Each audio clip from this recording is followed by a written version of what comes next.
The global asset recovery sector is failing. That is the sad reality of the situation. About $20 billion worth of assets are recovered from criminals all around the world, but that's only 1% of the trillions that is out there. Hello, I'm Aidan Larkin and welcome to Seize and Desist, the first podcast dedicated to asset recovery and seized assets. Our podcasts are for informational purposes only. They are not intended to provide legal, tax, financial and/or investment advice. Listeners must consult their own advisors before making decisions on the topics discussed. It's probably the most important industry that never really gets talked about. It's a sector that has so many astonishing headlines that it continues to prove to us that truth is stranger than fiction.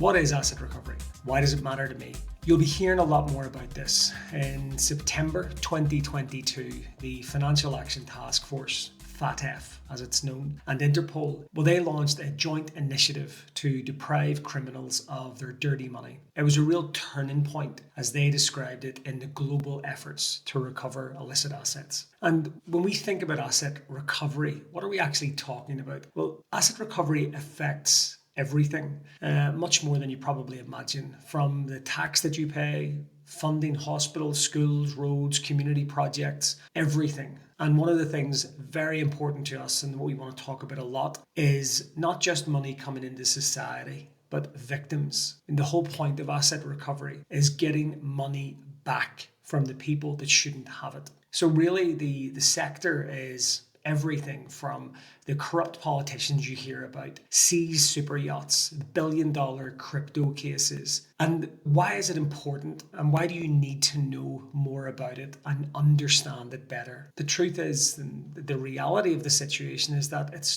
failing. You hear politicians and governments and anyone in this topic talking about how we should have campaigns to make sure that crime mustn't pay and crime shouldn't pay, and how to ensure that crime doesn't pay, and all of these different descriptions. But the fact is, crime does pay. It pays a lot for those involved. Some of the statistics and the reports are astonishing. Countries intercept and recover less than 1% of global illicit financial flows.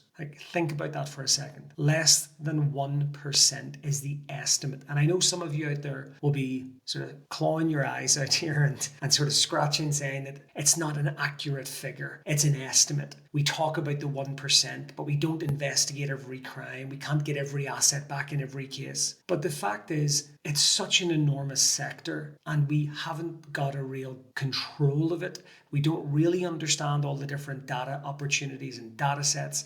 So the fact is, all we can do is estimate it. And between the United Nations Office on Drugs and Crime, stats prepared by Europol, globally, the estimate and generally accepted figures is less than 1% of global illicit financial flows. If we compare that to the estimates of illicit financial flows, what are they? Well, they're estimated, because these numbers are so large and mind-boggling at times. Proceeds of crime is estimated to be around 2 to 5% of GDP.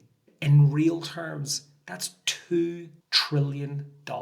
All of that is up for grabs. That is the pot that we're talking about. When we talk about getting money back into the public purse, when we talk about getting money back to victims, that is the size of the opportunity. Literally over $2 trillion. But all we're actually recovering is billions. And that's what we want to discuss. That's what we want to dive into. These are the questions we have to ask. Why does it matter to me? How has it got to this stage? What can we do to fix it? We can't tackle any of those issues unless we can actually understand the topic.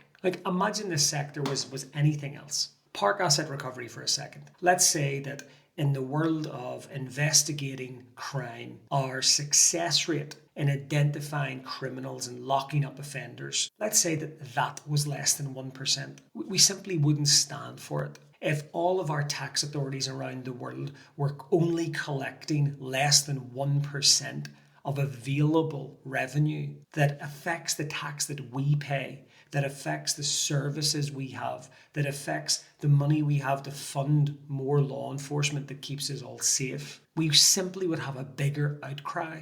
And I'm keen to understand why is this not talked about so much? Why do we not have this being debated and discussed? When this system isn't working the way it should be, victims are not getting their money back when they are scammed. Fraud affects everybody. We have in the UK, for example, the most widely reported crime type, but the least amount of resources proportionately committed to fighting it.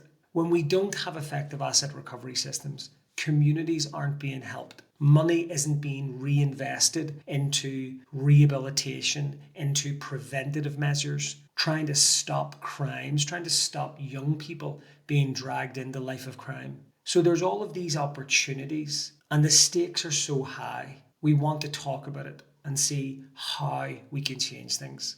It seems like there's so much attention on the actual arrests and the investigations, on the headlines, the politicians proudly standing next to the seized boat. But we don't really ask as a society, what did we actually get back? The asset recovery part, the recovery itself often falls out of the public eye. We celebrate the indictment or the subpoena or the court order or however you want to describe it. We just celebrate that first bit of activity. We then have the big arrest, all the headlines, assets seized. We've all seen it play out. As we record this, we're seeing the 1MDB case, one of the biggest, if not the biggest corruption case in the history of asset recovery, where a former Prime Minister was convicted of his involvement as part of a much wider gang of billions of dollars being stolen from a country. But is there as much attention into what we actually recover in those cases, where all the headlines goes to the big celebrity seizures,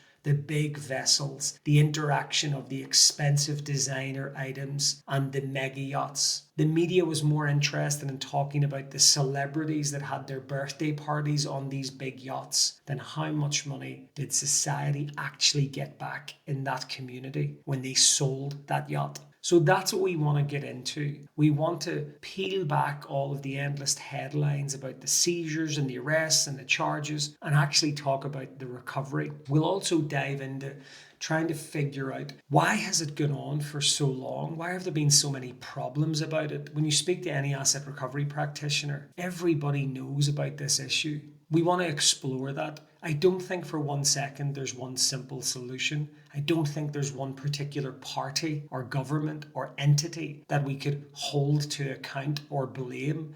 That would be a simple, overly reductive way of looking at it. That it's not like that. But there's probably a whole selection of feelings that things that are going wrong, too many things fall into the too difficult box. There is too much confusion and not enough clear guidance or clear conversations. So there's a range of reasons. And a lot of that is underpinned by the fact that so many people are afraid of looking foolish. Nobody wants to look like they don't know. If we're all being really honest, most of us don't have the confidence to admit when we don't know the answer to a question or we don't understand the topic. I'm a huge fan of Simon Sinek. He has a wonderful YouTube clip that went viral a few years ago talking about, be the idiot or be the stupidest person in the room, as he described it. We all have memories from times at school when we didn't understand something. And there was that one kid in class who always put up their hand and asked the question. And we were all probably so relieved that they asked the question. That happens today. That happens today in parliaments, in senates. That happens today when laws are getting passed. That happens today when court cases are being heard, when manuals and policies and procedures are being drawn up. So all of these things together, and then you throw in the overly complicated topics like digital assets, crypto, virtual assets. All of this merges together into this asset recovery sector. So it's okay to be confused. A lot of it's really complicated. But our mission is to try and make it a little bit simpler and easier to understand. We want to be the person in the room that asks the questions, that asks for explanations when things don't seem clear, bringing in those experts who can walk us through and explain things. How does it all fit together? What is the intersection where crypto fits into all of this? Do we need to start again in the asset recovery process now that we have things like digital assets? Or can we look at it in a different way? All around the world, government agencies have been seizing a whole range of assets for decades. Anyone that seized a diamond will tell you they didn't have to train to become a gemologist to do it, or anyone that seized a car didn't have to become a mechanic or an engineer. It's about knowing what's relevant to you in your lane and knowing when you have to get help. If you've already seized a car, you can seize the crypto asset. That's the reality of things. Also understanding that there's no such thing as a pure crypto crime. We often fall into this rabbit hole in the asset recovery sector, and it's something we want to explore throughout the series. Did you know, for example, that crypto asset recovery is actually turning the tide on these low-performing statistics? This is exactly the right time for us to be digging into this sector and understanding more. Billion-dollar seizures are becoming a almost common thing in digital and crypto assets. So we want to explore, why does it seem like it's succeeding over here against stories of victims having no chance of getting their money back in crypto fraud cases? And how does all of this come together in the asset recovery sector? How many people know what the right questions are and are willing to ask them? Let us be the idiot in the room for you. Let us ask those questions and try and keep things as simple as possible. I often think that so many people get swept up in looking and sounding clever that they're afraid to ask those simple questions. That's our job in this show. We want to demystify the complex. We want to separate out the fact from fiction, and we'll keep asking why. Why is there a problem with the asset recovery sector? Why does it matter to me? We'll also look at covering off the latest industry developments, the news, the impact, and how this sector needs to evolve to keep up pace with this really fascinating but ever-changing space. And ask why me? Aidan Larkin, I'm the co-founder and CEO of Asset Reality, and I'll be the host of Cease and Desist. Why am I so interested in this topic? Well, for over 16 years, I've worked in this sector. I've been a criminal tax investigator. I've worked on the investigation side. I've worked in the seized asset side. I've been the person managing the seized assets. I've been the person selling those assets. And also personally, some of you may know that I actually grew up in the Troubles in Northern Ireland and actually personally benefited from proceeds of crime funding through community initiatives. And I've now had the pleasure of working with charities that receive proceeds of crime funding. So I like to think that I at least have a bit of a unique perspective in having been on both sides of the fence in terms of investigating these cases and seizing these assets and seeing how the money can be invested into societies. And I've been able to have the fortune of working all around the world with different government agencies, exploring how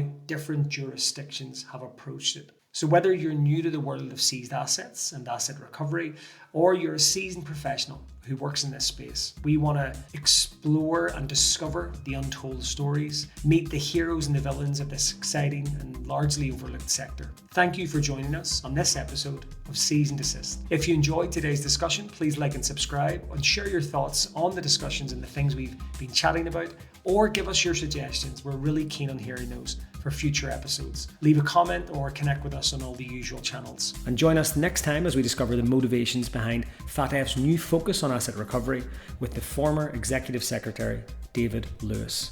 I'm Aidan Larkin, and you've been listening to Cease and Desist. The views expressed by guests are their own, and their appearance on the programme does not imply an endorsement of them or any entity they represent. The views and opinions expressed by Asset Reality employees are those of the employees and do not necessarily reflect the views of the company.